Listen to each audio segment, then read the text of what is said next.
YouTube channel. അപ്പോൾ നിങ്ങൾ കഴിഞ്ഞ ദിവസത്തെ വീഡിയോസൊക്കെ കണ്ട് നിങ്ങളുടെ ലിസണിങ്ങും റീഡിങ്ങും ഒക്കെ നിങ്ങൾ ഒരുവിധം സ്കോർ നേടാമെന്നുള്ളൊരു ബോധ്യത്തിലെത്തി അല്ലേ?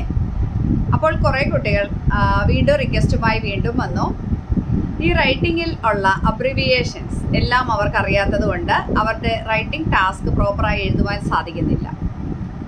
ഒന്നാമതായി തന്നെ നിങ്ങളോട് ഞാൻ പറയട്ടെ, റൈറ്റിംഗ് എന്നത് വളരെ സിമ്പിളായിട്ടുള്ള ഒരു ടാസ്ക്കാണ്. അത് നമുക്ക് 45 മിനിറ്റ്സ് ആണ് നമ്മുടെ ടോട്ടൽ ടൈം. പക്ഷേ അതിൽ 5 മിനിറ്റ്സ് നമ്മൾക്ക് പെൻസിലോ പേനയോ ഒന്നും ഉപയോഗിക്കുവാൻ സാധിക്കുകയില്ല.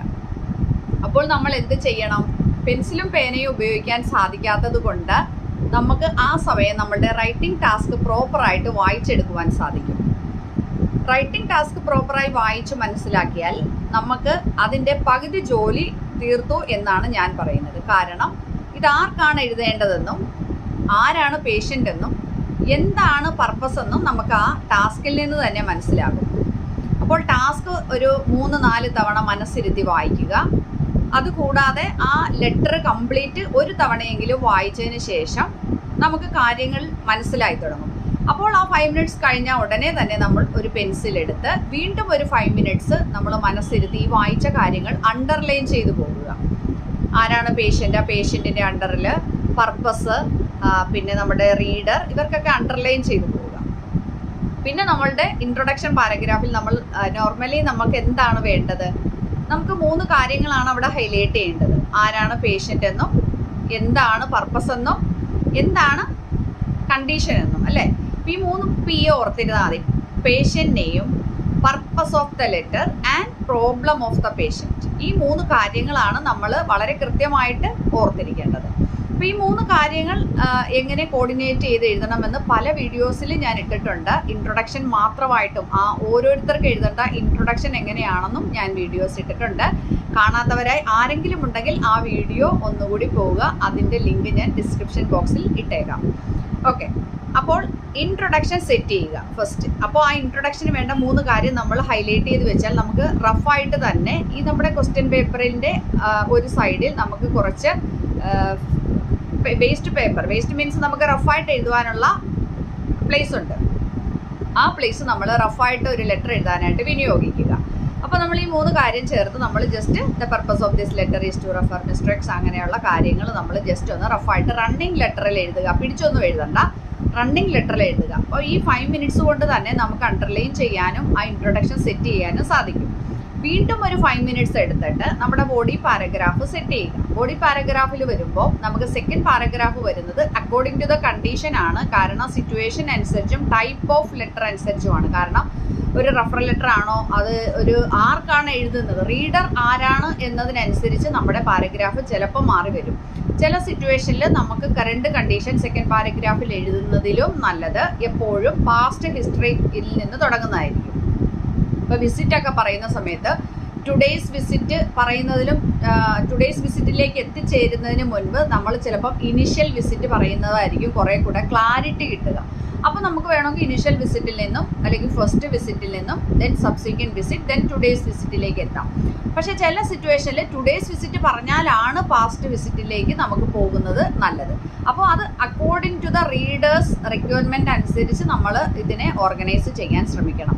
ഇത് കോമൺ ആയിട്ട് ഞാൻ ഇസ്ബാർ മെത്തേഡ് ആണെങ്കിലും നമുക്ക് വായിക്കുമ്പോൾ നമ്മൾ കുറേ ലെറ്റർ എഴുതി കഴിയുമ്പോൾ നമുക്ക് മനസ്സിലാകും ഇതെങ്ങനെയാണ് എഴുതേണ്ടതെന്ന്. അതുകൊണ്ട് ആ ഓർഡർ ഏത് രീതിയിൽ എഴുതിയാലും നിങ്ങൾക്ക് മാർക്ക് കിട്ടും. ടെൻഷനൊന്നും അടിക്കേണ്ട. പോയിന്റ്സ് 11 പോയിന്റ്സ് ഉണ്ടോ എന്നാണ് അവർ നോക്കുന്നത്. പിന്നെ അതിൻ്റെ എക്സ്ട്രാ ആവശ്യമില്ലാത്ത കാര്യങ്ങളൊന്നും, ഇറലവൻറ്റ് കാര്യങ്ങളൊന്നും ആഡ് ചെയ്യാതിരിക്കുക. നമ്മൾ ആ റീഡറിൻ്റെ സ്ഥാനത്ത് നിന്ന് നമ്മളൊന്ന് ശ്രദ്ധിക്കണം. അതാണ് നമ്മൾ ആദ്യം ചെയ്യേണ്ടത്. ഇത്രയും കാര്യങ്ങൾ ചെയ്ത് റഫായിട്ട് എഴുതി ദെൻ കൺക്ലൂഷൻ അതും ഹൈലൈറ്റ് ചെയ്ത് നമ്മൾ എഴുതുവാണെങ്കിൽ ആ എഴുതിയേക്കുന്ന ഇപ്പം ആ ഫസ്റ്റ് പാരഗ്രാഫിലുള്ള പർപ്പസ് തന്നെയാണ് വീണ്ടും പറയുന്നതെങ്കിൽ അതിനെ ഒന്ന് പാരാഫ്രൈസ് ചെയ്ത് വേറൊരു സെൻറ്റൻസ് സിനോണിംസ് ചേർത്ത് വെച്ച് എഴുതുക. ഓക്കെ, ഇത്രയും കാര്യങ്ങൾ നിങ്ങൾക്ക് അറിയാമെന്ന് എനിക്കറിയാം. പിന്നെ ഇതിനകത്ത് വരുന്ന കോമൺ ആയിട്ടുള്ള അബ്രിവിയേഷൻസ് അറിയത്തില്ലെങ്കിൽ, എപ്പോഴും അബ്രിവിയേഷൻസ് എക്സ്പാൻഡ് ചെയ്ത് എഴുതുന്നതാണ് ഒ ടിക്കാർക്ക് ഇഷ്ടം. അവർ സ്മോൾ ആയിട്ട് എഴുതുന്നതിലും അബ്രിവിയേഷൻ യൂസ് ചെയ്യുന്നതിലും ബെറ്റർ അവരെപ്പോഴും റെക്കമെൻഡ് ചെയ്യുന്നത് അത് എക്സ്പാൻഡഡ് ഫോമിലേക്ക് ആക്കുന്നതാണ്. അപ്പോൾ ഒരുപക്ഷെ നിങ്ങൾക്ക് അറിയാൻ പറ്റാത്തത് കൊണ്ട് നിങ്ങൾക്ക് എക്സ്പാൻഡഡ് ഫോം എഴുതാൻ അറിയില്ല. അപ്പോൾ നമുക്കതൊന്ന് പഠിച്ചു വെച്ചാൽ എളുപ്പമാകും. അതുകൊണ്ടാണ് ഞാൻ നിങ്ങളുടെ റൈറ്റിംഗ് എക്സ്പാൻഡഡ് ഫോമിലേക്ക് ഞാൻ ഒരു വീഡിയോ ചെയ്യാമെന്ന് വിചാരിച്ചത്. അപ്പോൾ നമുക്കിതൊന്ന് പഠിച്ചാലോ? അപ്പോൾ നിങ്ങൾക്ക് ഞാൻ റീഡിങ്ങിൻ്റെ സിനോണിംസും ലിസണിങ്ങിൻ്റെ കുറേ കോമൺ വേർഡ്സ് കൊളൊക്കേഷൻസ് ഒക്കെ തന്ന ആ ബുക്കിൻ്റെ വേറൊരു സൈഡിലായിട്ട് ഈ റൈറ്റിങ്ങിൻ്റെ അബ്രിവിയേഷൻസ് കൂടി എഴുതി വെച്ചോളൂ. ഓക്കെ, അപ്പോൾ ലെറ്റ് സ്റ്റാർട്ട്. നിങ്ങൾക്ക് അറിയാവുന്നവരുണ്ടെങ്കിൽ ഒന്നുകൂടി എഴുതി എന്ന് പറഞ്ഞ് നമ്മളിത് മറന്നു പോകില്ലല്ലോ. അപ്പോൾ ഒരു പ്രാവശ്യം കൂടി എഴുതി വെച്ചോളൂ. ഓക്കെ, ഫസ്റ്റ് BD എന്ന് പറഞ്ഞാൽ twice a day, twice daily, അങ്ങനെ വേണമെങ്കിലും പറയാം. ഓക്കെ, BD ട്വൈസ് ഡെയിലി എഴുതിയോ? Then OD once daily, OD once daily. Then nocte, NOCTE, nocte എന്ന ഒരു വേർഡ് കണ്ടാൽ in the evening. Okay, in the evening. പിന്നെ ADLS എന്നൊരു ഷോർട്ട് ഫോം കണ്ടാൽ അത് activities of daily living, activities of daily living. Then next short form FTA, അതായത് failed to attend, failed to attend. Next OTC medicine, OTC എന്ന് കണ്ടാൽ over the counter, OTC medicines എന്ന് പറഞ്ഞാൽ over the counter medicines. കിട്ടിയോ? Next NPO എന്ന് പറഞ്ഞാൽ നിൽ per oral, നിൽ പെർ ഓറൽ. നെക്സ്റ്റ് SX എന്ന് കണ്ടാൽ സർജറി എന്നാണെന്ന് നമ്മൾ മനസ്സിലാക്കണം. എസിന്റെ താഴെ ഒരു സ്മോൾ എക്സ് ഇട്ട് വെച്ചിട്ടുണ്ടെങ്കിൽ അത് സർജറി. പിന്നെ S/C സബ്ക്യൂട്ടേനിയസ്, S/C ആണെങ്കിൽ സബ്ക്യൂട്ടേനിയസ്. നെക്സ്റ്റ് PSA എന്ന് പറഞ്ഞാൽ prostate specific antigen, prostate specific antigen. ചില വാക്കുകൾ കേൾക്കുമ്പോൾ നമുക്കിത് അറിയാം എന്ന് വിചാരിക്കും, പക്ഷേ നിങ്ങൾ ഒരു തവണ എഴുതി വെച്ചോളൂ, നിങ്ങളുടെ ജീവിതത്തിൽ നിങ്ങൾ മറക്കില്ല. നമ്മൾ 10 പ്രാവശ്യം വായിക്കുന്നതും ഒരു പ്രാവശ്യം എഴുതുന്നതും തുല്യമാണ് എന്നാണ് ഞാൻ പറയുന്നത്. അപ്പോൾ നിങ്ങൾ ഒരു പ്രാവശ്യം എഴുതിക്കോളൂ. നെക്സ്റ്റ് FBE, ഇതൊക്കെ നമ്മൾ കാണുന്നതാണല്ലേ. Full blood examination, full blood examination, FBE full blood examination. Next word is UEC, urea, electrolytes and creatine, UEC. Next NAD, no abnormalities detected, no abnormalities detected. Next WNL, within normal limits, within normal limits.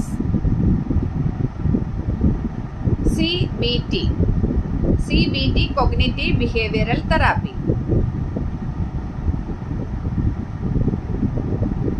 നമ്മുടെ ഇത് UK പോകാനായിട്ട് ഒരു CBT test ഉണ്ടെന്ന് പറഞ്ഞാൽ ആ CBT computer based test ആണ്. അതല്ല ഇവിടെ ഈ CBT കോഗ്നിറ്റീവ് ബിഹേവിയറൽ തെറാപ്പി എന്നാണ്. അപ്പോൾ പല CBT ഉണ്ട്, അപ്പോൾ സിറ്റുവേഷൻ അനുസരിച്ച് നിങ്ങൾ മനസ്സിലാക്കിക്കോണം. Okay. Next LBP, lower back pain, LBP lower back pain. ഇനി 3+ ഇട്ടിട്ട് സ്ലീപ്പ് എന്നിടുക. 3++++ സ്ലീപ്പ് എന്നിട്ടാണെങ്കിൽ നമുക്ക് ഇൻക്രീസ്ഡ് സ്ലീപ്പ് എന്നാണ് അർത്ഥം. ഓക്കെ, പ്ലസ് ഇട്ടാൽ തന്നെ ഇൻക്രീസ്ഡ്, അല്ലെങ്കിൽ പിന്നെ നമ്മൾ മേളിലേക്ക് ഇങ്ങനെ ഒരു ആരോ ഇട്ടാലും ഇൻക്രീസ്ഡ് എന്നാണ് വരുന്നത്. Increased sleep.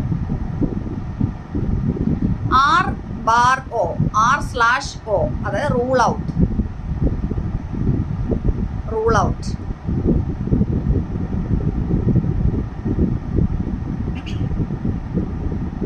പിന്നെ A B X, A capital B small, ഒരു സ്മോൾ എക്സും കൂടെ ഇട്ടാൽ ആൻറ്റിബയോട്ടിക്സ്. പിന്നെ ഡി എക്സ്, ക്യാപിറ്റൽ ഡി ഒരു സ്മോൾ എക്സ് ഇട്ടാൽ ഡയഗ്നോസിസ്. പിന്നെ R X, R capital small X അങ്ങനെ ഇട്ടാൽ ട്രീറ്റ്മെൻറ്റ്. ആർ എക്സ് എന്നാണെങ്കിൽ ട്രീറ്റ്മെൻറ്റ്. പിന്നെ +/- ആണെങ്കിൽ വിത്ത് ഓർ വിത്തൗട്ട്. പിന്നെ നമുക്കൊരു ക്വസ്റ്റ്യൻ മാർക്ക് ഇട്ടിട്ട് ഏതെങ്കിലും ഒരു കണ്ടീഷനൊക്കെ, എക്സാമ്പിൾ ക്വസ്റ്റ്യൻ മാർക്ക് ന്യൂമോണിയ, അപ്പോൾ നമുക്കവിടെ സസ്പെക്റ്റഡ് ന്യൂമോണിയ, സസ്പെക്റ്റഡ് എന്നുള്ള ആ ഒരു ഇതിനാണ് ക്വസ്റ്റ്യൻ മാർക്ക് ഇടുന്നത്. അത് നോട്ട് ഷുവർ, ഉറപ്പായില്ല, സസ്പെക്റ്റ് ചെയ്യുന്നേ ഉള്ളൂ.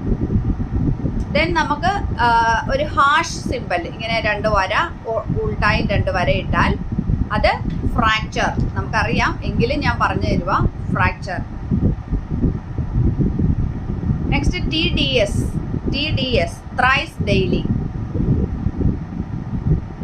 നെക്സ്റ്റ് AC എന്നാണെങ്കിൽ ബിഫോർ മീൽസ്. PC എന്നാണെങ്കിൽ after meals. AC before meals, PC after meals. ഇതൊക്കെ തെറ്റിപ്പോകാനുള്ള സാധ്യതയുള്ളത് കൊണ്ടാണ് നിങ്ങളോട് പറയുന്നത്. പിന്നെ എവരി, എന്ന് പറഞ്ഞാൽ എവരി. ഇപ്പൊ QAM every morning, QPM every evening, QAM every morning, QPM every evening. QWK every week, QWK every week. പിന്നെ PRN അല്ലെങ്കിൽ SOS /SOS. PRN എന്നോ SOS എന്നോ കണ്ടാൽ വെൻ റിക്വയർഡ്. കിട്ടുന്നുണ്ടല്ലോ അല്ലേ, when required. Then P/R per rectal, P/R per rectal. P/O per oral, P/O per oral. P/V per vaginal, per vagina. Okay, ഇത് 3 മനസ്സിലായില്ലേ? Next ASAP as soon as possible, ASAP as soon as possible. Next BMI body mass index.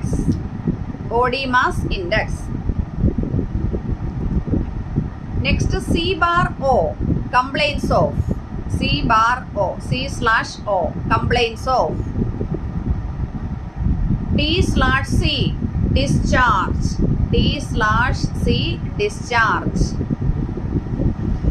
DOA date of admission, DOA date of admission. EDD estimated date of delivery, estimated date of delivery. Then V/S vital signs, V/S vital signs. BM bowel movements, BM bowel movements. HA headache, HA headache. CP chest pain, CP chest pain. SOB shortness of breath, SOB shortness of breath. U/O urine output, U/O urine output. SW social worker, SW social worker. PE pulmonary embolism, PE pulmonary embolism. OT occupational therapist, OT occupational therapist. ഇനി നമുക്ക് തെറ്റാവുന്ന വേറൊരു കാര്യമാണ് ദിവസം ഇങ്ങനെ slash ഇട്ട് തരുന്നത് എങ്ങനെയാണ്. 3/52 നമുക്ക് കാണാറുള്ള ലെറ്ററിൽ അല്ലേ, 3/52 അതായത് 3 weeks. 3 വീക്സ് എന്നാണ്. 3/52 എന്ന് കണ്ടാൽ അത് 3 വീക്സ് എന്നാണ് എക്സ്പാൻഡ് ചെയ്ത് എഴുതേണ്ടത്. 2/24 അത് 2 hours. 1/7 1 day. 1/7 1 day. 3/12 3 months. 3/12 3 months. ഒന്നുകൂടെ പറയാം. 3/52 3 weeks. 2/24 2 hours. 1/7 1 day. 3/12 3 months. എഴുതിയോ? Okay. Then MCQ micrograms. MCQ micrograms. Then CTX chemotherapy. CTX CT capital X small ആണ്. Chemotherapy. Then UTI urinary tract infection. UTI urinary tract infection. Next URTI upper respiratory tract infection. Upper respiratory tract infection. Next DSH deliberate self harm. DSH deliberate self harm. SI suicidal ideation. SI suicidal ideation. CF cystic fibrosis. Cystic fibrosis. CCF congestive cardiac failure. Congestive cardiac failure. MS multiple sclerosis. Multiple sclerosis. BCC basal cell carcinoma. BCC basal cell carcinoma. അപ്പോൾ ഇത്രയും common ആയിട്ടുള്ള വാക്കുകളാണ് ഞാൻ ഇന്ന് നിങ്ങൾക്ക് തരുന്നത്. ഇനിയും വേർഡുകളുണ്ട്, കിട്ടുമ്പോൾ ഞാൻ നിങ്ങൾക്ക് അടുത്ത വീഡിയോയിലേക്ക് അപ്ലോഡ് ചെയ്യാം. അപ്പോൾ റൈറ്റിങ്ങിൽ ഉപയോഗിക്കുന്ന ഷോർട്ട് ഫോംസ് ആണ് ഇന്ന് നിങ്ങളുടെ മുന്നിൽ തന്നിരിക്കുന്നത്. ഇത് നിങ്ങൾക്ക് വളരെ കൃത്യമായിട്ട് യൂസ്ഫുൾ ആകും. നിങ്ങൾക്ക് ഇത് പഠിച്ചു വെച്ചാൽ നിങ്ങളുടെ ലെറ്ററിൽ നിങ്ങൾക്ക് യാതൊരു ബുദ്ധിമുട്ടും കൂടാതെ എഴുതുവാനും ബി സ്കോർ നേടുവാനും സാധിക്കും. അപ്പം അതുകൊണ്ട് ഇത് നിങ്ങൾ മനസ്സിലാക്കുക. ഈ വാക്കുകളെല്ലാം തന്നെ കാണാതെ പഠിച്ച് നിങ്ങൾക്ക് റിക്വയർഡ് സ്കോർ കിട്ടട്ടെ എന്ന് ഞാൻ ആശംസിക്കുന്നു. അപ്പോൾ വരും ദിവസങ്ങളിലുള്ള പരീക്ഷയിലും ആദ്യമായിട്ട് പഠിക്കുന്ന കുട്ടികൾക്കും ഒക്കെ ഒരുപാട് പ്രയോജനപ്പെടും. ഓക്കെ, അപ്പോൾ ഇനി അടുത്ത വീഡിയോയുമായി ഞാൻ വേഗം വരുന്നതാണ്. If you have any questions please feel free to contact me in my WhatsApp number. Till then good by.